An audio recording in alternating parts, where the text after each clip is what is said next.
Bonjour à vous. Merci d'être parmi nous au SIDO pour cette présentation qu'on va effectuer Alten Siemens. Je vais commencer par me présenter. Donc Steve Péguet, je suis directeur scientifique d'Alten.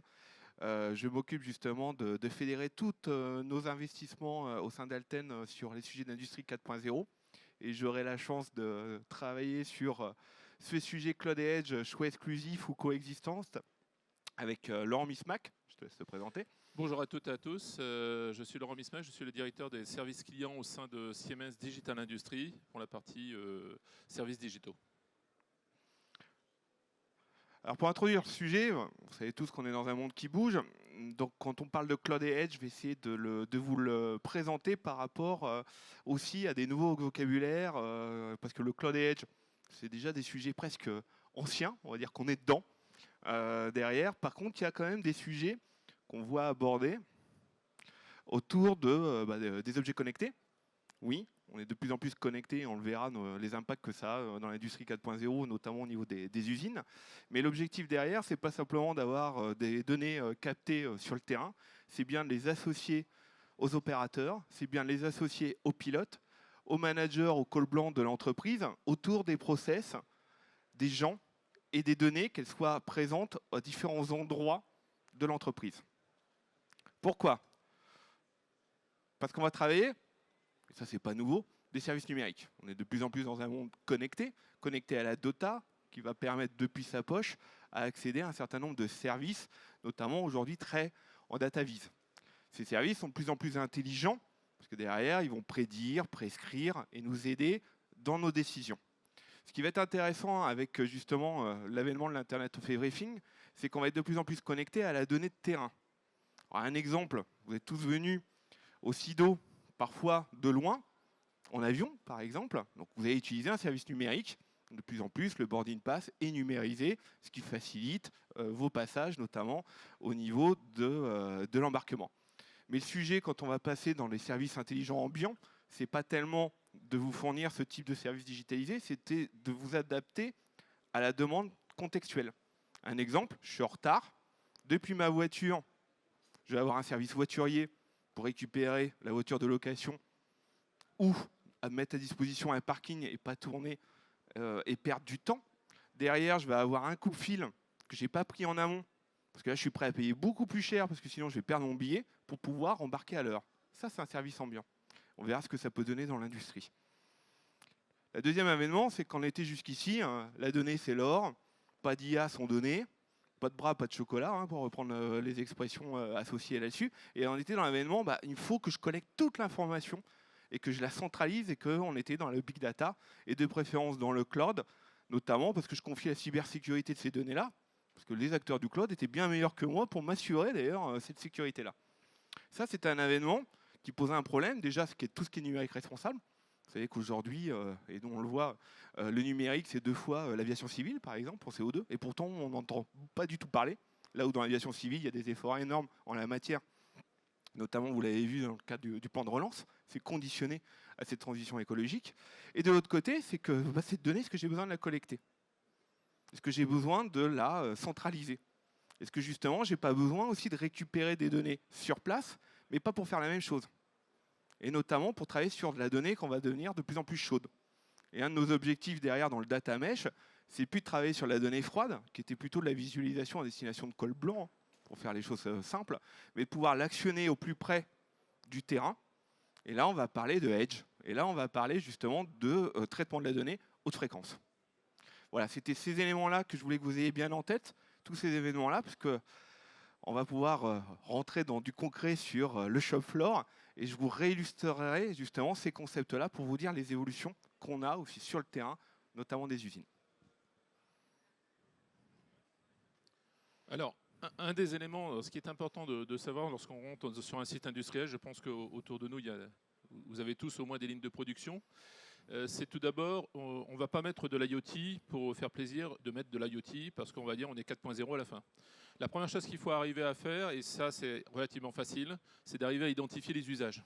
Parce qu'on mettra de la digitalisation par rapport à un usage demandé, et non pas l'inverse.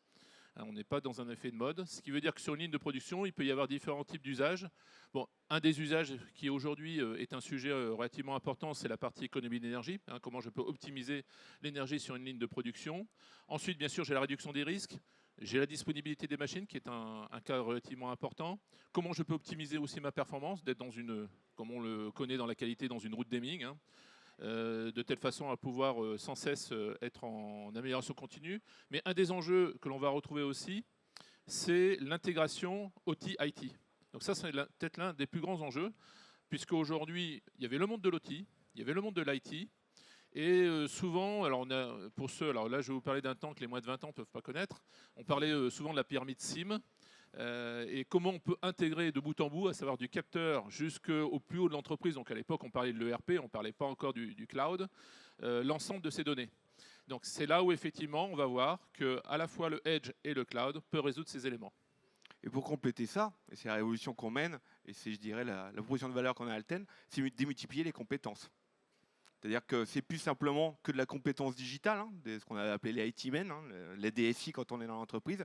C'est aussi les opérateurs qui connaissent, eux, la donnée issue de la machine, qui connaissent les process, les impacts, et on revient sur ce que tu disais, le cas d'usage, où l'Internet of Everything et pas simplement l'IoT, qui est justement de pouvoir donner les outils, les données, les process qui vont permettre d'actionner toute cette intelligence amenée par la digitalisation. Et ça, c'est une deuxième compétence, c'est de savoir où est la valeur et l'impact qu'on va avoir sur les process associés à justement des gains d'optimisation grâce à la digitalisation. Alors, en tant que directeur industriel, on connaît bien nos cas d'usage, on sait exactement on va dire les points critiques sur lesquels on doit travailler. Souvent, le travail qui est effectué, on le connaît bien, on sait ce que l'on a déjà installé, par contre, on sait ce qui consiste à améliorer, mais est-ce qu'aujourd'hui, les fournisseurs sont capables de nous apporter des solutions de telle façon à pouvoir apporter une réduction en fait, de toutes ces problématiques. C'est ça, hop. Voilà, c'est au-dessus. Bon, tiens, apparemment, tu es spécialiste du bouton. Ouais, je suis très bon dans le bouton. Bah, pas tant que ça. Donc, comme tu es appuyé sur le clavier. Voilà. Hey, j'y arrive. Voilà, c'est bon. On fait l'animation. Donc ici, qu'est-ce qu'on voit apparaître? On voit la convergence IT-OT. Ça va se faire, alors moi j'appelle ça le hamburger, on va dire, de la data, puisque partant du shop floor, donc au niveau 0, on va installer donc une série en fait, d'éléments qui vont nous permettre de remonter la data au plus haut. Et donc l'ultime, on va dire, étape d'arrivée, ça sera le cloud. Donc aujourd'hui, cette convergence IT-OT existe, les produits existent, c'est ce qu'on va essayer de vous démontrer, et on va vous montrer un petit peu donc, comment, étape par étape, on va arriver à monter la donnée, d'accord, soit au niveau, la laisser au niveau atelier, soit la monter à un niveau supérieur au cloud, et bien sûr après, la possibilité de la partager sur tout un groupe au niveau d'un industriel. Ce qui est très agréable avec cet hamburger, c'est qu'il y a une approche end-to-end et surtout une facilité avec Siemens de notion de plug and play ici, et je dirais de tuyaux digitaux qui vont permettre de facilement valoriser. La grosse difficulté, c'est d'amener tous ces métiers à converger ensemble. C'est là où on intervient, à faire en sorte que ceux qui viennent de l'IT et ceux qui viennent de l'OT, qui ne parlent pas souvent le même langage, qui n'ont pas souvent les mêmes objectifs ou les mêmes contraintes, la confidentialité des données, le fait que derrière, ici, il y a une résilience qui fasse que derrière, ça marche de bout en bout tout le temps. La résilience, on va dire derrière. Rien que l'aspect contrainte n'est pas les mêmes, la cadence. Là, je vais être sur la haute fréquence et là sur la basse fréquence pour reprendre les données. Et c'est cette convergence-là qui aujourd'hui est possible et facilitée notamment grâce à Siemens. J'y arrive. Alors, la première chose que je voudrais introduire, c'est la différence qu'il y a entre une solution cloud et une solution IoT. Souvent, certains pensent qu'il y a un combat entre le cloud et la partie edge. Il n'y a pas de combat. Globalement, les deux vont cohabiter et les deux vont coexister. Alors, quel est l'intérêt du cloud? Alors, le premier intérêt du cloud, c'est surtout au niveau IT, au niveau des infrastructures, c'est la possibilité donc, de payer à l'usage. Donc, ça veut dire qu'on va inscrire les ressources que l'on a besoin, et ces ressources, on va les utiliser, et si à un moment on n'en a plus besoin, on peut, dans ces cas-là, les diminuer. Donc on est dans un monde type OPEX, pour lequel on a une variabilité de l'utilisation des ressources. Bien sûr, on a une adaptabilité rapide, parce que si on a besoin, on imagine que le responsable qualité, le responsable méthode, le responsable de ligne a besoin d'un logiciel spécifique, on peut le déployer rapidement, puisqu'il est déjà présent sur le cloud. Derrière, bien sûr, l'ensemble étant sécurisé, hein, donc on va le voir, c'est chiffré de bout en bout. Un des points aussi, ça a le don d'ubiquité. Pourquoi? Parce qu'effectivement, quel que soit l'endroit où je suis, si j'ai un accès avec un simple URL, bien sûr avec mot de passe et puis identification utilisateur, je suis capable effectivement d'accéder à ces éléments. L'autre point intéressant au niveau du cloud, c'est de pouvoir benchmarker des sites. Nous, on a des exemples d'applications chez des clients. On benchmark effectivement un site qui est en France et un site qui est au Japon, parce qu'ils ne comprenaient pas pourquoi l'un des sites produisait mieux que l'autre, avec exactement les mêmes machines. Donc grâce à ce benchmark, ils ont compris effectivement les endroits où il y avait quelques problèmes. Alors si on part sur le edge computing a un avantage, qui est en fait l'inconvénient du cloud. Alors, vous savez que le cloud, on passe par les réseaux IT, Internet, et on sort de l'extérieur. Donc ça veut dire qu'on a un problème de latence. Donc n'espérez pas aller chercher une donnée sur une machine toutes les millisecondes. Allez, globalement, une 4G, aujourd'hui, on est proche, allez, 40 millisecondes, 64 millisecondes. Voilà. Si le réseau n'est pas encombré, toujours pareil, puisque bon, tout le monde a accès à ce réseau. Après, bien sûr, il y a des solutions de pouvoir mettre effectivement le réseau en privé ou autre. Mais dès le départ, la milliseconde, on oublie. Donc ça veut dire que le edge, comme son nom l'indique, hein, au bord de, donc au bord de quoi? Au bord de la donnée, donc au plus proche de la donnée. Donc on va coller le edge au plus proche de l'information qui nous intéresse. L'avantage, c'est qu'on va pouvoir faire tourner un usage directement dans le edge. Alors quel est l'intérêt de faire tourner un usage dans le edge? Donc ça peut être un algorithme, ça peut être tout ce qu'on veut. Il ne faut pas oublier que si vous allez dans le cloud est très bien, ça ne coûte pas cher le cloud quand on veut stocker de la donnée. Mais dès qu'on veut faire tourner un usage dans le cloud, il va falloir réserver de la CPU et de la RAM. Donc ça, souvent, les gens l'oublient. Donc de dire, moi, je vais tout faire tourner dans le cloud, et puis voilà, comme ça, j'ai rien chez moi, l'usine peut brûler, tout est là-haut. C'est pas tout à fait ça. C'est-à-dire que si à un moment, vous voulez faire de la maintenance prédictive, dès le départ, là, vous êtes obligé d'être inférieur à la milliseconde, donc c'est terminé. L'autre point, vous avez un surcoût d'utilisation de la CPU et de la RAM au niveau du cloud, donc que vous n'avez pas au niveau du edge. Donc le edge va permettre de faire tourner une application. L'autre élément qui est très important, c'est qu'on peut garder des données localement.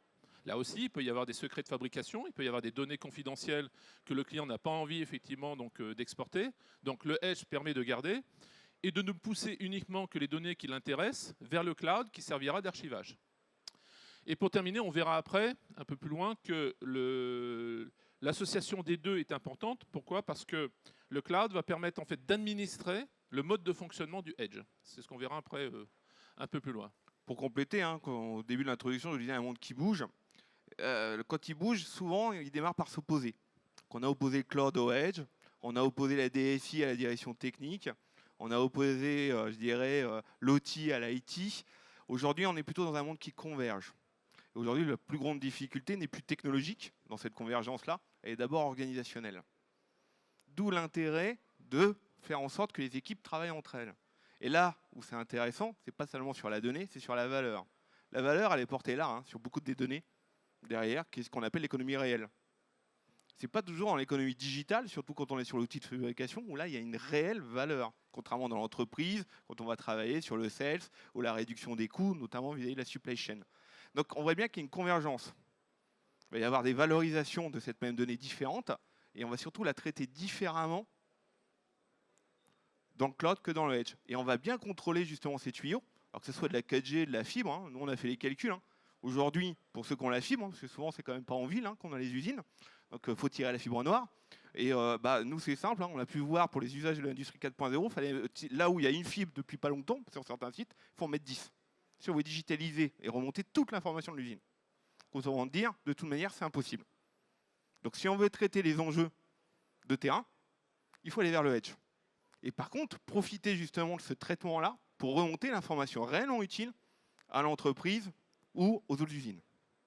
Et c'est ce travail-là qu'on doit amener ensemble entre l'IT et l'OT.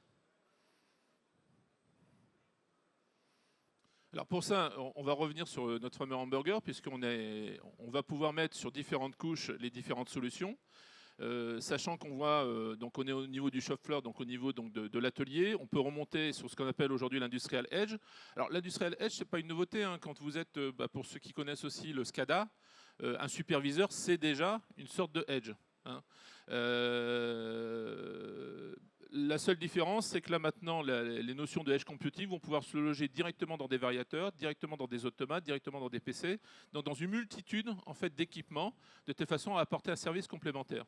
Ensuite, on va remonter d'un cran. Donc là, on a la solution Mindserp que propose Siemens, qui est une plateforme as a services.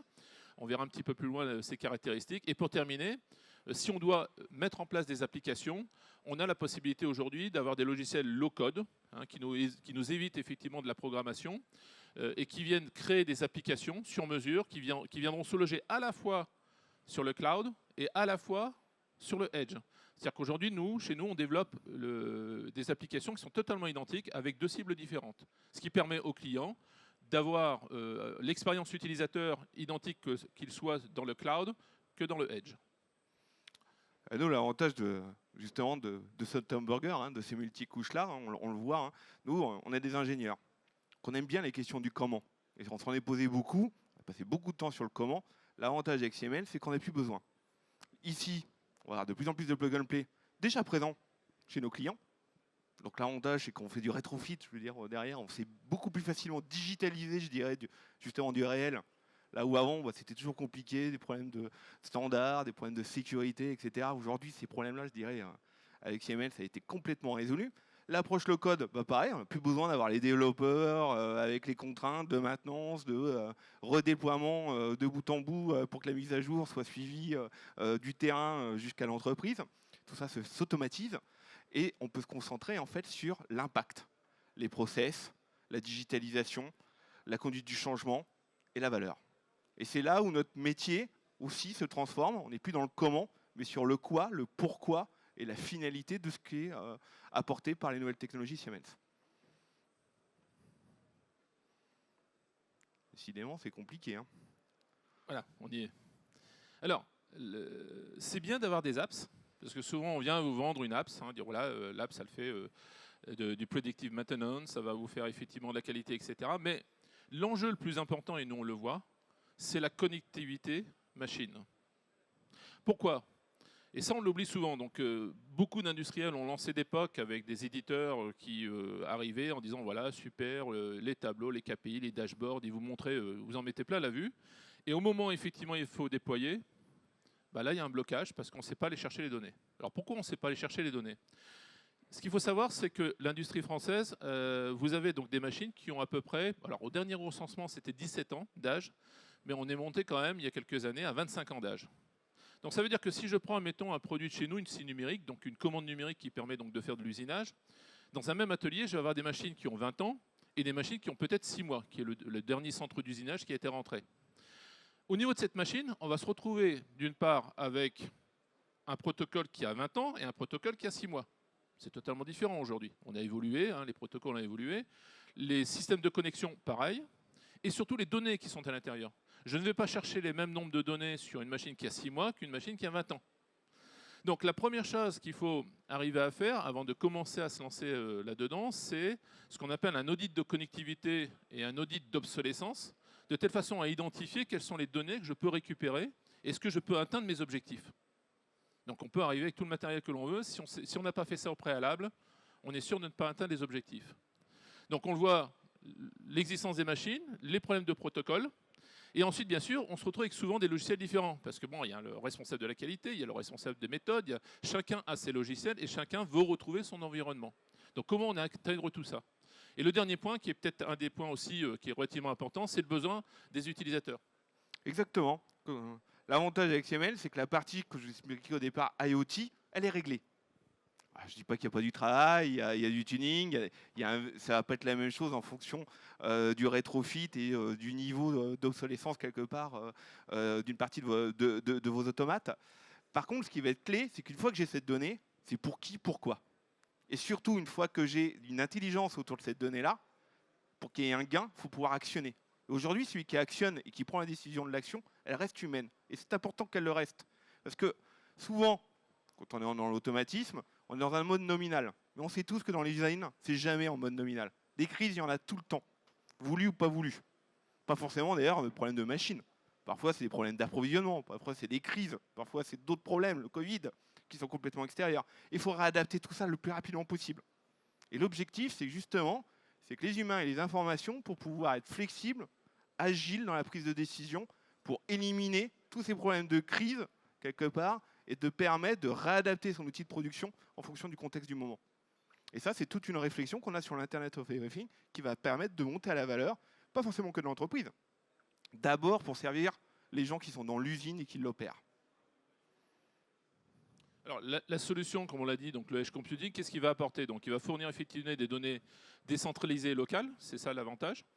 On va pouvoir remonter de la donnée. Bien sûr, on va augmenter la flexibilité puisque chaque utilisateur va pouvoir librement choisir l'application qu'il veut descendre au niveau du edge et l'utiliser. On va bien sûr réduire la complexité et les coûts informatiques puisqu'on va être sur des infrastructures, on va le voir après, à base de cloud, pour lequel on va pouvoir descendre la partie edge. Et tout ce qui est transfert et stockage, on ne va pas le faire localement dans la edge, c'est ridicule, sinon vous allez vous retrouver encore à vouloir mettre de la mémoire localement et ça n'a pas de sens. Okay. On va faire une ségrégation des données et on va les remonter directement vers le cloud. Et on va voir sur le slide suivant, qu'est-ce que ça apporte. On va y arriver, voilà. Donc on reprend le même schéma, en ayant résolu les problématiques, on voit que le fait... Alors, l'industrial edge, ça sera un device qui possède un runtime, qui va se connecter sur les machines. Donc là, vous avez... Je pense que vous avez commencé à comprendre, vous allez dire attention, ça veut dire que ton edge, il est capable de se connecter de façon agnostique, quel que soit le type de machine. Oui, parce que l'industrie française aujourd'hui, elle est composée à la fois aussi bien d'automates Siemens, d'automates Schneider, il y a peut-être du Rockwell, il y a peut-être de l'Omron. Si on prend les commandes numériques, il y a sûrement du Siemens, il y a sûrement du Fanuc, il y a sûrement de l'Andenheim. Donc à un moment, il faut se dire, attendez, si je pars sur ce système-là, moi aussi, il faut à tout prix que le système soit agnostique. Sinon, ça n'a pas de sens. L'entreprise full Siemens existe. On a des sites qui sont full Siemens. Mais dans la plupart des cas, c'est une mixité qui est souvent liée à l'histoire de l'évolution de l'entreprise en termes d'automatisation. Donc, ça veut dire que le edge qu'on va apporter doit être capable de façon agnostique d'aller récupérer les données, quel que soit le type de machine. Ensuite, les applications doivent être distribuées et centralisées. Pourquoi distribuer? Parce que en fonction de l'usage, voilà, je suis responsable qualité, j'ai besoin de ce type d'application. Et pourquoi centraliser? Pour sa mise à jour. Parce que si le but, c'est de ne pas mettre un logiciel qui va atterrir effectivement dans du edge et qui va rester ad vitam aeternam à sa version initiale. Et il ne s'agit pas, si je fais un déploiement sur X milliers de machines sur plusieurs sites, de commencer à me déplacer avec une camionnette avec le DVD ou la clé USB pour faire la mise à jour de chaque edge. Ça n'a pas de sens, surtout au moment où on parle de décarbonation. Scope 3, les déplacements, on peut les réduire, etc. Donc là aussi, il faut être effectivement dans un environnement distribué. Pour terminer là-haut, on va retrouver effectivement les gestions d'accès, parce que là aussi, il ne rentre pas qui veut. Donc là aussi, c'est important, c'est de dire, voilà, je ne donnerai pas accès à certaines données ou à certaines applications. Et ça, on a une gestion d'accès comme on le fait dans l'IT. Et surtout, d'avoir un marketplace, un store qui est fourni, qui soit à la fois des applications liées par le constructeur, c'est ce qu'on fait nous Siemens, mais qui accueille aussi ce qu'on appelle un écosystème. Donc ça veut dire qu'on a aujourd'hui des intégrateurs, des installateurs qui ont créé leur propre application et qui viennent l'insérer dans notre store parce qu'elles ont un sens. Donc là aussi, il est important, en dehors d'être agnostique au niveau des liaisons, d'être aussi accueillant de l'écosystème parce qu'on n'est pas capable donc, de fournir en fait toutes les solutions. Et il y a des solutions métiers qui sont très bien utilisées aujourd'hui, pour lesquelles on a la possibilité d'être accueilli dans le cadre d'un store. Je pense que là, tu viens de bien argumenter d'ailleurs les raisons pour Alten d'être en partenariat avec Siemens. Le côté agnostique, pour nous, c'est clé. Au Alten, on n'imposerait jamais à nos clients de prendre des automates Siemens. Jamais. On est là pour prendre l'existant ou pour aller répondre à un besoin. Par contre, sur la partie digitalisation, parce qu'on va intéresser un client, lui, il ne s'intéresse pas dans le comment, il est plutôt dans le plus rapidement, le moins cher, je peux digitaliser en plug and play mon existant ou mon futur, peu importe d'ailleurs que ce soit du Siemens, et je ne citerai pas vos concurrents en la matière. Mais on les connaît très très bien. L'autre sujet qui est intéressant, c'est que nous, on n'est pas là pour vendre de l'IT. On est là pour vendre de l'ingénierie, c'est certes, mais pas que sur l'IT. D'autres d'ailleurs le font très très bien. Parce que tout ce travail-là va être beaucoup plus simplifié. On va beaucoup moins vendre, quelque part, entre guillemets, d'ingénieurs pour accompagner cette digitalisation grâce à Siemens. Par contre, aller valoriser, retravailler le process et remettre la personnalisation pour que derrière, il y ait des applications supplémentaires qui soient contextualisées à vos besoins, en plus de celles qui sont déjà d'entrée et sur lequel on a plutôt cherché la valorisation et l'impact que ça va avoir sur les process, c'est ça qui nous intéresse. Et en fait, derrière, il y a beaucoup d'ingénierie à faire et beaucoup de conduite du changement à mener. Et c'est là que nous, Alten, on intervient.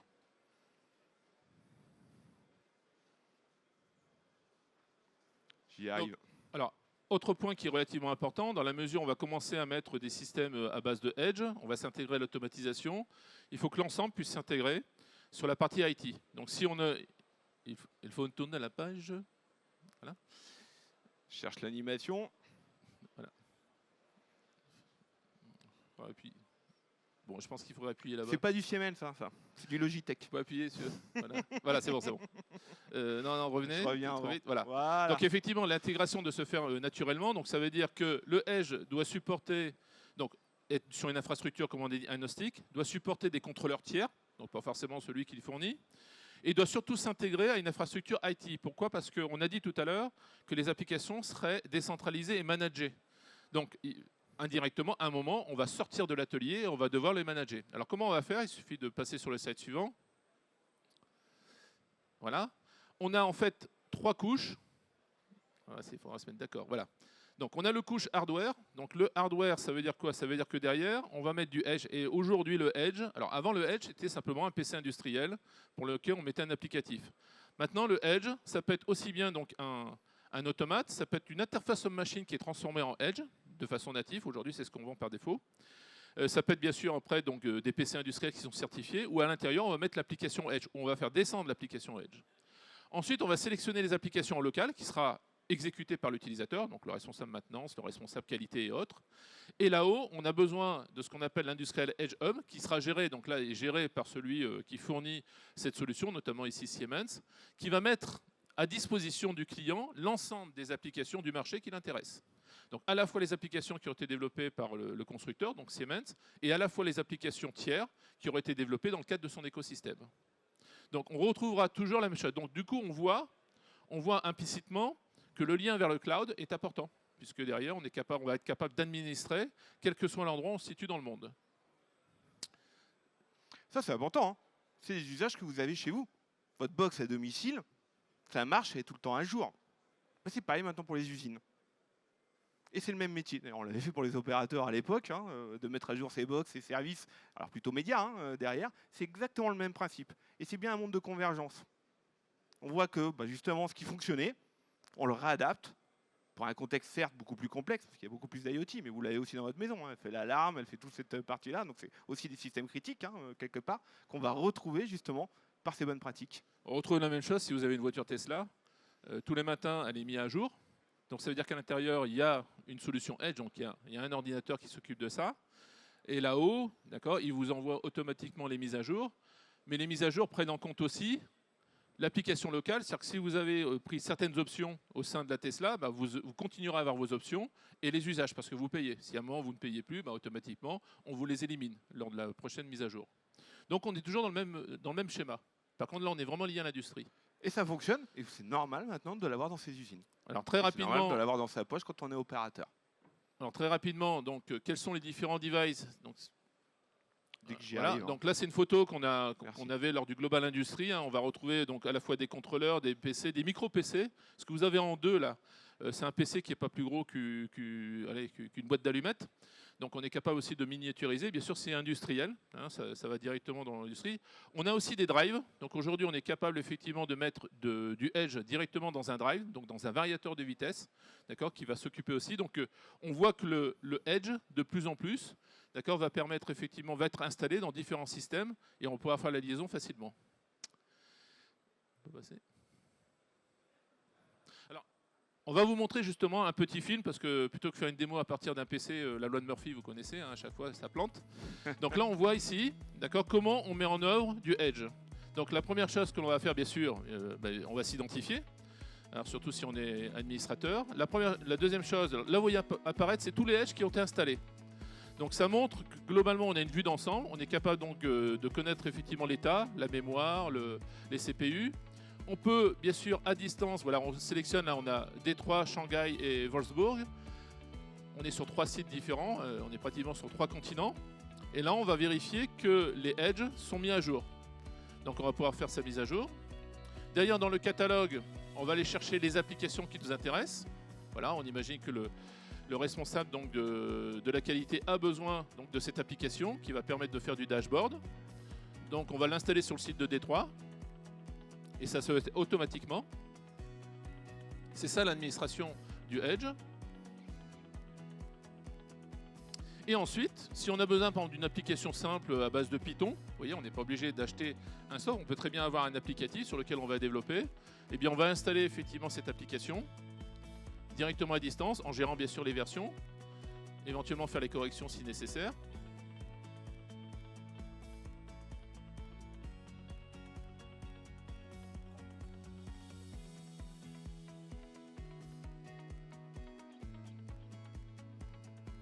Par contre, si on a besoin d'une application déjà managée, ou derrière on veut faire simplement du dashboarding, c'est là où il va apparaître le S7 Connector.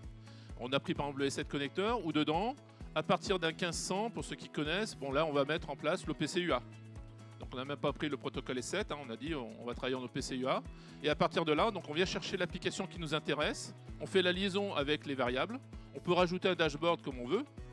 Ça veut dire qu'aujourd'hui, ces applications sont accessibles à partir d'automaticiens, à partir du responsable de ligne. Donc on va dire qu'on n'a pas forcément besoin d'avoir une équipe IT, programmeur, etc. pour pouvoir installer tout ça.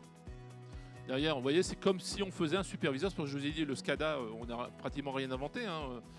On a simplement inventé la décentralisation. Là, on va configurer la connectivité. On va indiquer tout simplement, on va chercher des données sur le terrain et on est capable de les envoyer, par exemple, sur AWS ou sur Azure. Donc là aussi, on va pouvoir pousser de la donnée vers d'autres clouds, de telle façon à être, par exemple, sur des modèles hybrides. La vidéo illustre bien le côté agnostique. Hein. Agnostique par le bas, sur les machines, mais agnostique aussi par le haut. Ça peut être Amazon, Azure. Les choix bougent, hein, côté IT derrière sur le sujet. Un coup, ça va être Azure, parfois un autre Amazon, en fonction des choix d'achat et de politique IT. Et là, pareil, ça s'adapte. Mettre en place un dashboard simplement, comme on l'a vu, avec simplement une visualisation d'une variable de température à partir de n'importe quel automate sur un atelier, on met 45 minutes. Alors, en ayant bu de café. Et vous pouvez le mutualiser, que tous les copains en profitent. Voilà.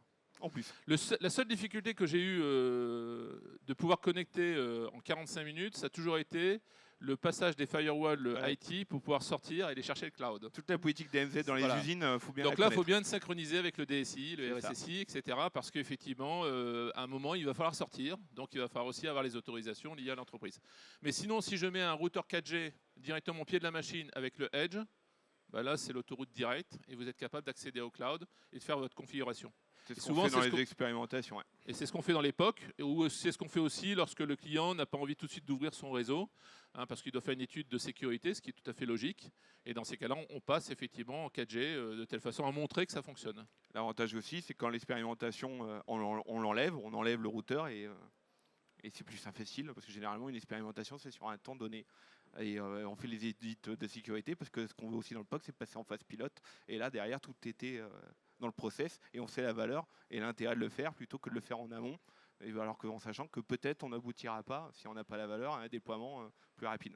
Souvent, d'ailleurs, on va plus vite en termes d'accélération, parce que la valeur va plus vite que pour le coup l'audit de sécurité. Alors, si maintenant on parle du cloud, ce qu'on a fait, vous voyez apparaître ici donc la partie Edge, où on a rajouté les éléments Edge entre l'interface. Donc ça veut dire qu'on traite la donnée localement, mais aussi on peut la pousser vers le cloud. Eh bien, on peut faire la même chose, mais directement avec le cloud. C'est-à-dire qu'à partir de Mindshare, je vais pouvoir faire une connexion directe vers mon élément qui m'intéresse. Mindshare est une plateforme as a services. Ça veut dire qu'elle va venir s'intégrer, c'est une plateforme, sur un IaaS. Donc soit les IaaS aujourd'hui que l'on utilise, c'est AWS, Microsoft Azure, Alibaba pour la Chine. Donc ça veut dire que derrière, on peut à la fois être soit sur un cloud public. Alors quand on dit on est sur un cloud public, on a nos propres tenants, avec nos propres données, tout est verrouillé. C'est-à-dire que personne ne voit les données, hein. Ça on est bien d'accord. Après on peut être sur un cloud privé, donc ça veut dire que le PaaS, la plateforme as a services Mindshare, on peut venir l'installer directement dans le data center du client. Et après, bien sûr, Mindshare, il est hybride. Donc, il est capable d'envoyer des données sur d'autres clouds, de telle façon à partager l'expérience ou les données. Et là-haut, vous allez retrouver effectivement les applications. Les applications seront les mêmes que l'on utilise la solution Edge ou que l'on utilise la solution Cloud. Donc on voit, globalement, on n'a pas de souci à intégrer dès le départ du Edge et ensuite de basculer sur le Cloud. Et si à un moment on décide qu'une partie de l'atelier sera vue directement par le Cloud sans passer par le Edge, le même produit le fait. Un des intérêts aussi, c'est Mendix, je rajoute derrière, on certifie justement plusieurs ingénieurs là-dessus, parce que c'est pas de la data vise. C'est vraiment un constructeur low-code pour actionner autour de la donnée et faire des réelles applications qui vont pouvoir se réintégrer dans les workflows et les process de l'usine.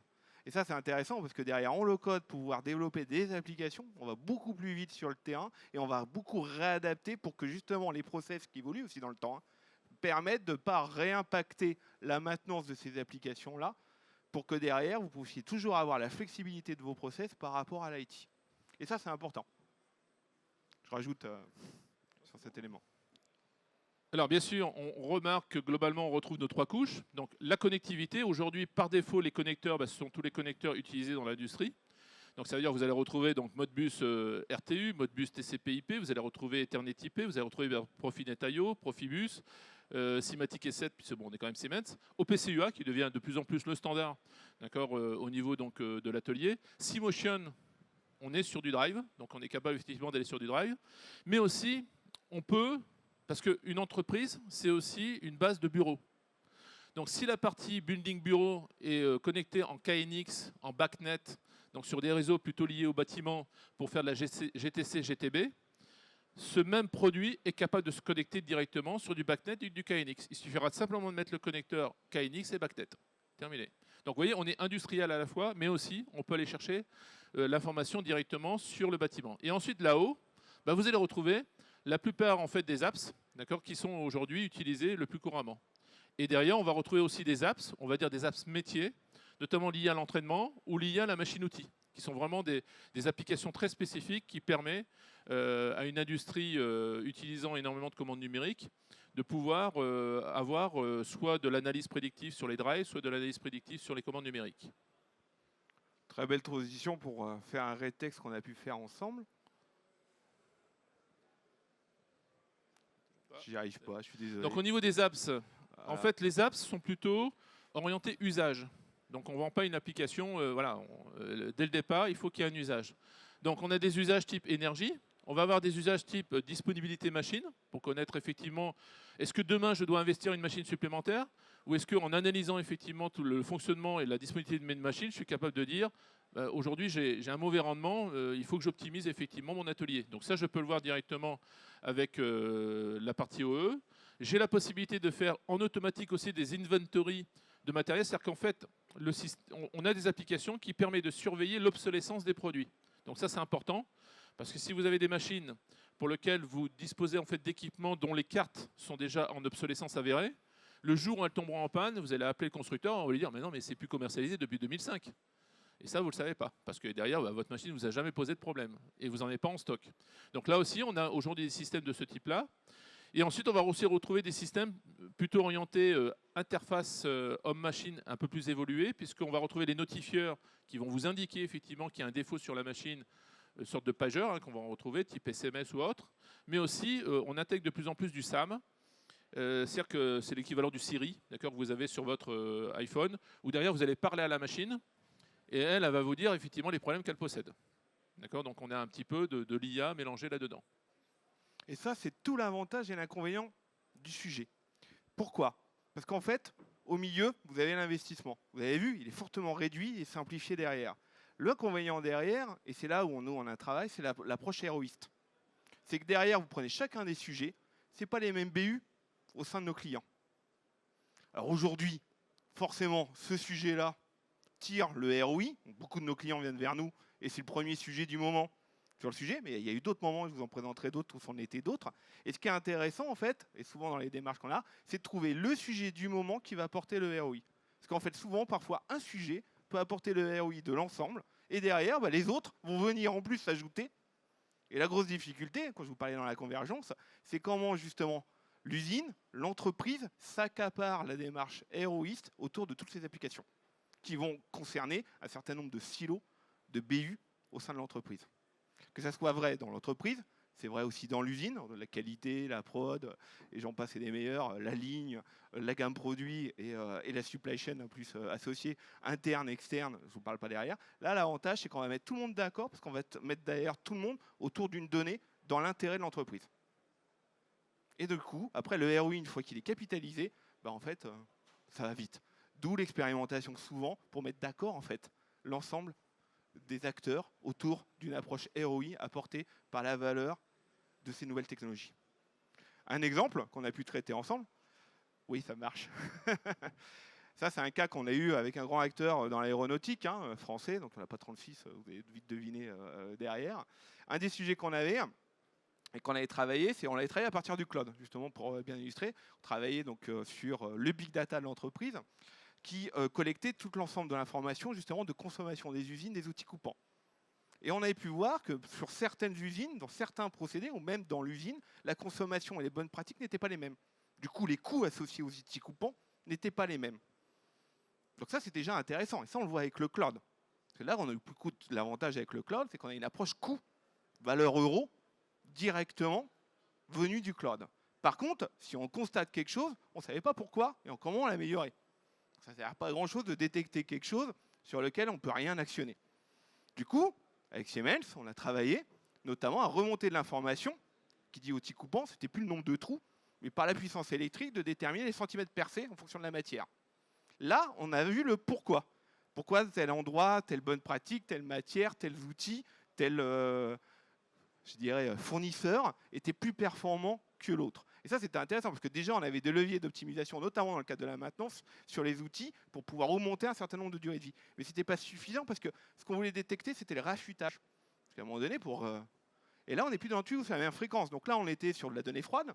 Là, on était sur de la donnée tiède, avec SIML à 100 Hz. Il a fallu qu'on rajoute un capteur intelligent, ça on l'a fait avec ST Micro notamment, pour travailler à 6000 Hz sur l'analyse vibratoire, remonter et recroiser avec l'information dans le edge de Siemens. Et vous pourrez voir sur notre stand, on a un démonstrateur justement qu'on a ramené qui illustre bien l'ensemble de ces éléments-là. Et là, on a trouvé le Graal. Là, le Graal, c'était le just-in-time.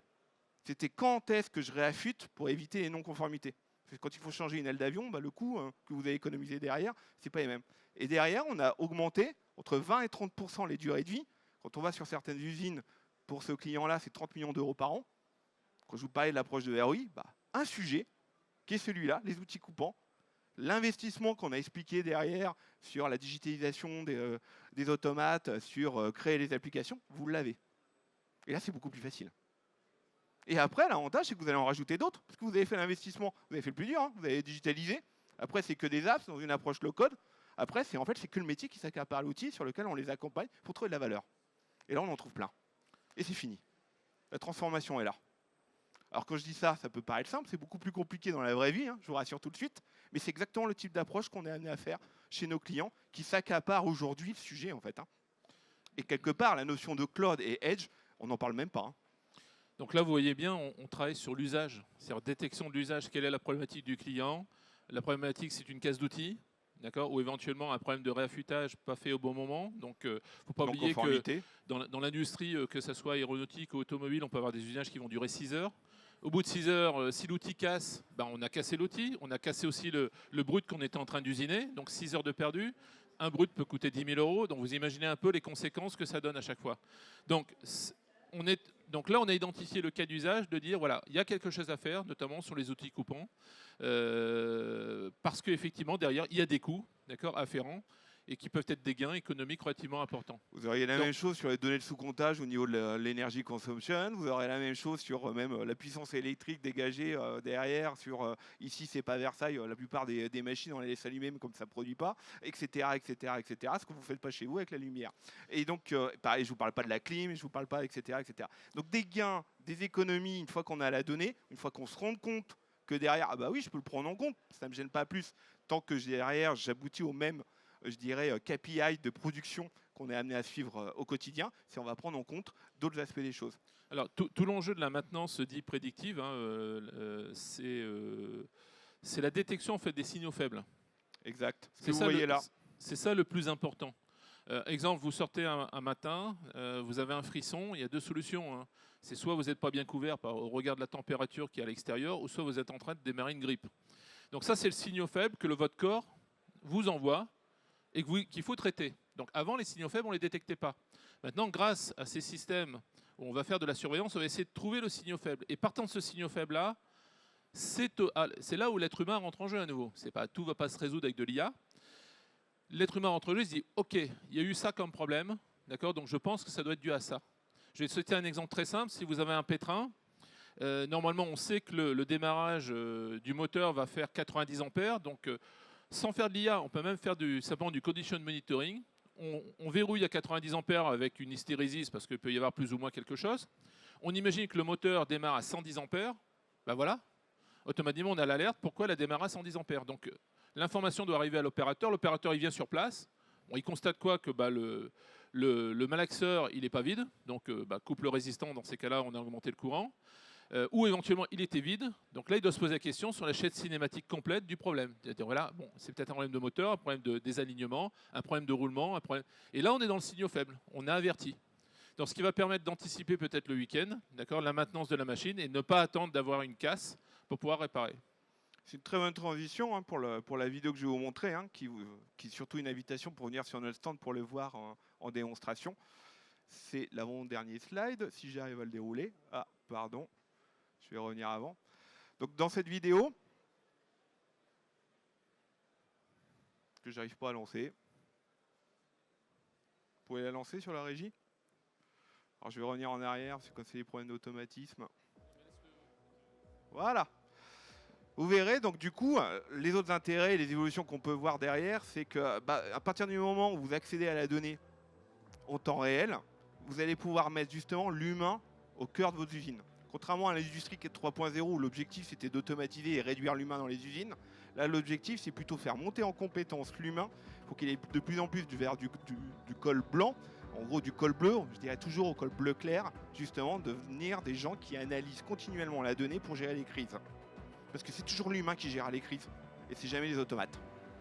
Pour pouvoir la reconfigurer, reflexibiliser l'usine. Donc un des objectifs qu'on travaille avec Siemens et ST Micro, c'est justement de pouvoir digitaliser. Alors là, vous l'avez, parce qu'on n'a pas d'usine, qu'on a aussi d'eau, ça va être difficile à l'amener. Donc on a une usine qui produit des drones derrière, sur lequel justement vous pourrez voir toute la digitalisation de l'ensemble. Alors oui, il y a des capteurs dans les robots, parce qu'on a les automates et c'est des données qu'on remonte facilement sur Siemens, mais on a aussi des caméras pour capter des données humaines. Derrière, on reconnaît l'ensemble des gestes, des productions derrière, et les produits qui bougent, sans géologue derrière pour autant. On va reconnaître les erreurs, on va pouvoir aussi amener des gestes de conduite du changement pour les opérateurs, pouvoir l'aider à distance. Et vous le verrez en virtuel, et on utilise aussi les solutions de Siemens sur le Virtual Training Solutions, pour associer justement toute cette digitalisation à l'humain. Tout ce qui est maintenance prédictive, vous l'aurez à côté, il y a justement une perceuse et vous verrez l'intérêt justement de traiter la donnée soit via un capteur avec ST Micro et de la corréler dans le Edge avec Siemens pour avoir toutes les autres informations et sur lesquelles on va pouvoir travailler à la taille de l'usine et faire toutes les maintenances prédictives et les flexibilités derrière. Et on travaille aussi notamment avec Siemens sur l'optimisation des flux logistiques. Puisqu'à partir du moment où vous allez savoir où sont vos produits derrière, le parent pauvre aujourd'hui où il y a très peu d'investissement dans les usines, c'est le flux interne. C'est-à-dire que derrière aujourd'hui on n'a plus besoin et plus de problèmes de production, tout est automatisé. On a aussi sur les supply chain beaucoup d'efforts, on n'a plus de camions à vide. Par contre, l'alimentation des lignes, la gestion des magasins, notamment intermédiaires, elle, on se rend compte que derrière c'est plus optimisé. Et c'est là que ça devient maintenant le nœud de tous les problèmes. Ce que je vais appeler, c'est plus le cœur de l'usine, c'est plus le poumon de l'usine, c'est le flux sanguin. Et c'est là-dessus qu'on travaille. Et c'est grâce au Digital Twin qu'on se rend compte derrière, par la simulation, les gains d'optimisation qu'on va faire.